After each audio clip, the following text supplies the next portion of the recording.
ರಾಜ್ಯದಲ್ಲಿ ಖಾಲಿ ಇರುವಂತಹ ಸರ್ಕಾರಿ ಹುದ್ದೆಗಳನ್ನು ಭರ್ತಿ ಮಾಡಬೇಕಂತ ಹೇಳಿಬಿಟ್ಟು ವಿದ್ಯಾಕಾಶಿಯಲ್ಲಿ ನಿರಂತರವಾಗಿ ಹೋರಾಟ ನಡೆದೇ ಇದೆ. ಅದರಲ್ಲೂ ಆಕ್ಸಾ ಸಂಘಟನೆ ಅನೇಕ ಬಾರಿ ಪ್ರತಿಭಟನೆ ಮಾಡಿದೆ, ಹೋರಾಟ ಮಾಡಿದೆ.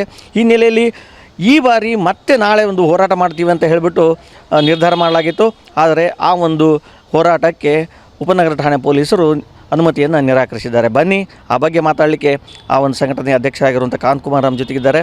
ಅಂದರೆ ಈಗ ಮತ್ತೆ ನಾಳೆ ನೀವು ನಿರ್ಧಾರ ಮಾಡಿದ್ರಿ, ನಾಳೆ ಹೋರಾಟ ಮಾಡಬೇಕು DC ಆಫೀಸ್ ಮುಂದೆ ಅನಿರ್ದಿಷ್ಟಾವಧಿ ಅಂತ ಅಂದ್ಕೊಂಡಿದ್ರಿ.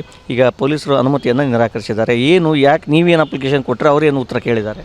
ಸರ್, ನಾವು ಕಳೆದ 4-5 ಬಾರಿ ಇಲ್ಲಿ ಧಾರವಾಡದಲ್ಲಿ ಹೋರಾಟ ಮಾಡಿದ್ದೀವಿ. ಸರ್ಕಾರ ಏನಂತಂದರೆ ಹೋರಾಟ ಮಾಡಿದ್ದು ನೆಕ್ಸ್ಟ್ ಒಂದು ದಿನದಲ್ಲಿ ಫೆಬ್ರವರಿ 24ನೇ ತಾರೀಕು ಪ್ರತಿ ಹೋರಾಟದಲ್ಲೂ ಒಂದೆರಡು ನೋಟಿಫಿಕೇಷನ್ಸ್ ಮಾಡೋದು. ಲಾಸ್ಟ್ ಟೈಮ್ ಮಾತ್ರ ಒಂದು 56,432 ಹುದ್ದೆಗಳನ್ನು ಭರ್ತಿ ಮಾಡ್ತೀವಿ ಅಂತ ಹೇಳ್ಬಿಟ್ಟು ವೆರಿ ನೆಕ್ಸ್ಟ್ ಡೇನೇ ಭರವಸೆ ಕೊಟ್ಟಿದ್ದಾರೆ.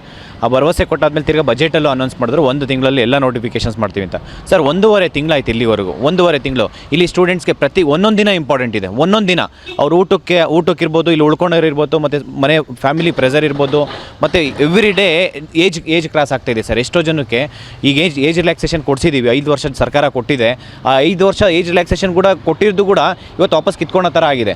ಏಜ್ ರಿಲ್ಯಾಕ್ಸೇಷನ್ ಕೊಟ್ಟು ಆಲ್ಮೋಸ್ಟ್ 6 ಮಂತ್ ಆಗಿದೆ, ಒಂದು ನೋಟಿಫಿಕೇಷನ್ಸ್ ಮಾಡಿಲ್ಲ ಸರ್. ಇದು ಹಿಂಗೆ ಮುಂದೆ ಹೋಗ್ತಾ ಇದ್ದರೆ ಎಷ್ಟೋ ಜನ ಕ್ವಾಲಿಫೈಡ್ ಅಂದರೆ ಪಾಪ ಸೀರಿಯಸ್ಸಾಗಿ ಓದ್ತಾ ಇರೋಂಥ ಆಸ್ಪಿರೆಂಟ್ಸ್ ಎಲ್ಲ ಇವತ್ತು ಮನೆಗೆ ಹೋಗ್ತಾ ಇದ್ದಾರೆ, ಗಿಗ್ ವರ್ಕರ್ಸಲ್ಲಿ ಕೆಲಸ ಮಾಡ್ತಿದ್ದಾರೆ. ಇವತ್ತು ಒಂದು ಟೈಮ್ ಊಟಕ್ಕೋಸ್ಕರ ಅಲ್ದಾಡ್ತಿರೋಂಥ ಪರಿಸ್ಥಿತಿ ತೊಗೊಂಡಿದೆ ಸರ್ಕಾರ. ಸರ್, ನಾವು ಪ್ರತಿ ಒಂದಿನ ಹೋರಾಟ ಮಾಡೋದು, ಮನವಿ ಕೊಟ್ಟೋಗೋದು, ಸರ್ಕಾರ ಮೂಗಿ ತುಪ್ಪ ಹಚ್ಚಂತ ಕೆಲಸ ಮಾಡ್ತಿತ್ತು. ನಾವು ಈ ಸತಿ ಹೋರಾಟ ಸರ್ DC ಕಚೇರಿ ಮುಂದೆ, ಅಂದರೆ ನಾಳೆ ಮಾಡ್ತಿರೋಂಥ ಹೋರಾಟ ಅನಿರ್ದಿಷ್ಟಾವಧಿ ಹೋರಾಟ. ಅಂದರೆ ಅನಿರ್ದಿಷ್ಟಾವಧಿ ಸರ್ಕಾರ ಒಂದು ಈವೆಂಟ್ ಆಫ್ ಕ್ಯಾಲೆಂಡರ್ ಇರಬೇಕು. 56,432 ಪೋಸ್ಟಿಗೆ 8 ತಿಂಗಳಲ್ಲಿ ನೆಕ್ಸ್ಟ್ 8 ಮಂತ್ಸ್ದ ಒಂದು ಈವೆಂಟ್ ಆಫ್ ಕ್ಯಾಲೆಂಡರ್ ಇರಬೇಕು. ನೋಟಿಫಿಕೇಷನ್ ಮಾಡೋದ್ರಿಂದ ಆರ್ಡರ್ ಕಾಪಿ ಕೊಡೋ ತನಕ ಅದ್ರ ಜೊತೆಲಿ ಇನ್ನೂ 50,000 ವೇಕೆನ್ಸಿನ ಇವರು ಫೈನಾನ್ಷಿಯಲ್ ಡಿಪಾರ್ಟ್ಮೆಂಟಿಂದ ಅಪ್ರೂವಲ್ ಕೊಡಬೇಕು. ಈಗ KPSCಯಲ್ಲಿ ಆಗಿರೋಂಥ ಒಂದು ಅಕ್ರಮಗಳ ಸರ್ CBI ತನಿಖೆ ಕೊಡಬೇಕು. ಇವೆಲ್ಲ ಉದ್ದೇಶ ಇಟ್ಕೊಂಡು ನಾವು ಮಾಡ್ತಾ ಇರೋಂಥ ಹೋರಾಟ.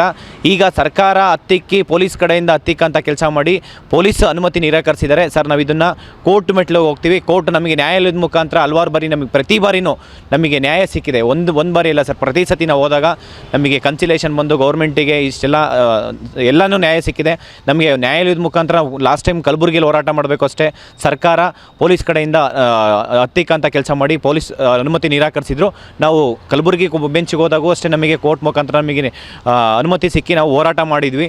ಅದು ಅದೇ ರೀತಿ ಇಲ್ಲಿ ಧಾರವಾಡದಲ್ಲೂ ಅಷ್ಟೇ ಸರ್, DC ಕಚೇರಿ ಮುಂದೆ ನಾವಿವತ್ತು ಮತ್ತೆ ಕೋರ್ಟಿಗೆ ನಾವು ರಿಟ್ ಪಿಟಿಷನ್ ಹಾಕ್ಕೊಂಡು 100% ಕೋರ್ಟ್ ಮುಖಾಂತರ ನಮಗೆ ನ್ಯಾಯ ಸಿಗುತ್ತೆ. ಅನಿರ್ದಿಷ್ಟಾವಧಿ ಹೋರಾಟ ಮಾಡ್ತೀವಿ ಸರ್. ಸರ್ಕಾರಕ್ಕೆ ಇದು ಎಚ್ಚರಿಕೆ. ಸರ್ಕಾರ ಪ್ರತಿಯೊಂದು ನೋಟಿಫಿಕೇಷನ್ಸು ಒಂದು ಈವೆಂಟ್ ಆಫ್ ಕ್ಯಾಲೆಂಡರ್ ಮೇಂಟೈನ್ ಮಾಡಿ ಈ ಕೂಡಲೇ ನೇಮಕಾತಿ ಪ್ರಕ್ರಿಯೆ ಪ್ರಾರಂಭ ಮಾಡಬೇಕು ಅಂತ ಹೇಳ್ಬಿಟ್ಟು ನಾನು ಮುಖ್ಯವಾಗಿ ಪೊಲೀಸರು ಹೇಳಿದ ಕಾರಣ ಏನು ಸೆಪ್ಟೆಂಬರ್ದಲ್ಲಿ ಆಗಿರ್ಬೋದು, ಕಳೆದ ವರ್ಷ ಮೊನ್ನೆ ಫೆಬ್ರವರಿಯಲ್ಲಿ ಆದ ಕಾರಣ ಏನು ಹೋರಾಟ ಅವು ಅನೇಕ ಏನು ಅಹಿತಕರ ಘಟನೆ ನಡೆದು ಅನ್ನೋದು ಅವರು ಸ್ಪಷ್ಟನೆ ಕೇಳಿ ನಿಮ್ಗೆ ಇದಕ್ಕೆ ಲೆಟರ್ ಕೊಟ್ಟಿದ್ದರು. ಮತ್ತು ಹಾಗಾದರೆ ಪೊಲೀಸ್ ಹೆಂಗೆ ಅನುಮತಿ ಕೊಡ್ತಾರೆ? ಮತ್ತು ಈ ಒಂದು ಇದಕ್ಕೆ ಸಂಬಂಧಿಸಿದಂತೆ ಒಟ್ಟು 16 ಪ್ರಕರಣ ದಾಖಲಾಗಿವೆ ಅಂತಲೂ ಹೇಳಿದ್ದಾರೆ. ಆ ಹಿನ್ನೆಲೆಯಲ್ಲಿ ಅವರು ಅನುಮತಿ ನಿರಾಕರಿಸಿದ್ದಾರೆ. ಹಾಗಾದರೆ ಸರ್, ಇವತ್ತು ಲಕ್ಷಾಂತರ ಜನ ಭವಿಷ್ಯ ಬೀದಿಗೆ ಬಂದಿದೆ. ಇವತ್ತು ಪಬ್ಲಿಕ್ ಹಾನಿಯಾಗಿಲ್ಲ. ಯಾವುದಾದ್ರೂ ಯಾರಿಗಾದ್ರೂ ಕಲ್ಲು ಹೊಡೆದಿರಾ, ಬಸ್ ಹೊಡೆದಿದ್ದಾರಾ, ಇಲ್ಲ ಪಬ್ಲಿಕ್ ಬಿಲ್ಡಿಂಗ್ ಹಾನಿ ಮಾಡಿದಾರಾ, ಯಾರಿಗಾದ್ರೂ ತೊಂದರೆ ಆಗಿದೆಯಾ, ಯಾರಾದರೂ ಏನಾದರೂ ಗಾಯ ಆಗಿದೆಯಾ? ಯಾವುದೇ ರೀತಿ ಏನೂ ಆಗಿಲ್ಲ ಸರ್, ಏನೂ ಆಗಿಲ್ಲ.